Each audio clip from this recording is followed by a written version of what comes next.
ولقد بعثنا في كل أمة رسولا أن اعبدوا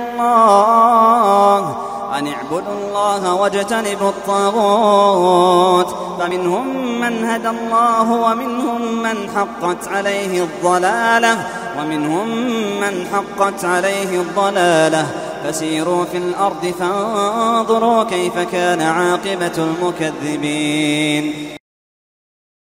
Aujourd'hui, je voudrais parler d'un piège dans lequel beaucoup d'entre nous tombent, parfois sans même s'en rendre compte. Remettre à demain. On se dit, je ferai ma prière plus tard. Je me repentirai plus tard.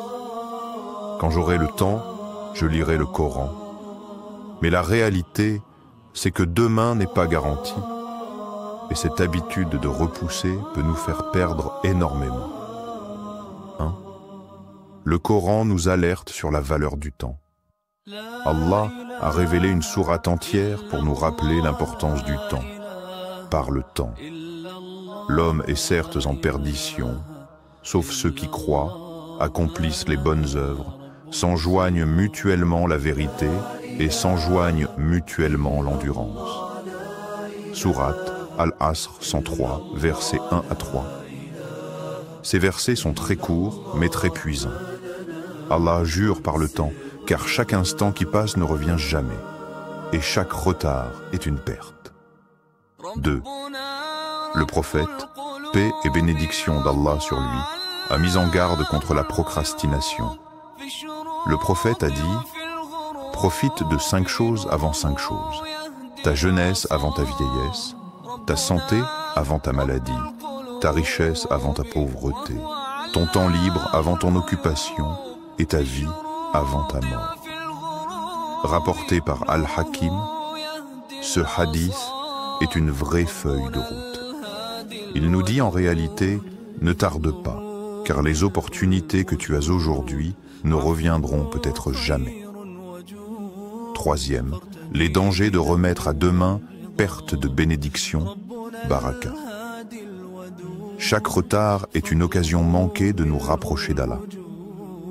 Endurcissement du cœur, plus on repousse le repentir, plus nos cœurs deviennent insensibles. La mort soudaine. Combien de personnes disaient « demain » et n'ont jamais atteint ce lendemain? Le prophète, paix et bénédiction sur lui, nous a dit « hâtez-vous de faire de bonnes œuvres avant que ne surviennent des épreuves semblables à une portion de nuit obscure. » Rapporté par Muslim. 4e, comment sortir de la procrastination?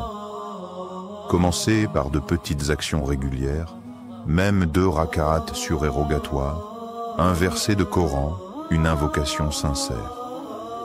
Se rappeler l'urgence, demain ne nous appartient pas. Chercher l'aide d'Allah, faire doua, des invocations, pour qu'il nous facilite l'action et nous éloigne de la paresse. Mes frères et sœurs, chaque jour est un cadeau. N'attendons pas demain pour changer, car demain peut ne jamais venir. Commence dès aujourd'hui, même par une petite action, car elle peut être celle qui pèsera lourd dans la balance le jour du jugement. Rivalisez donc dans les bonnes œuvres. Sourate Al-Baqarah 2, verset 148.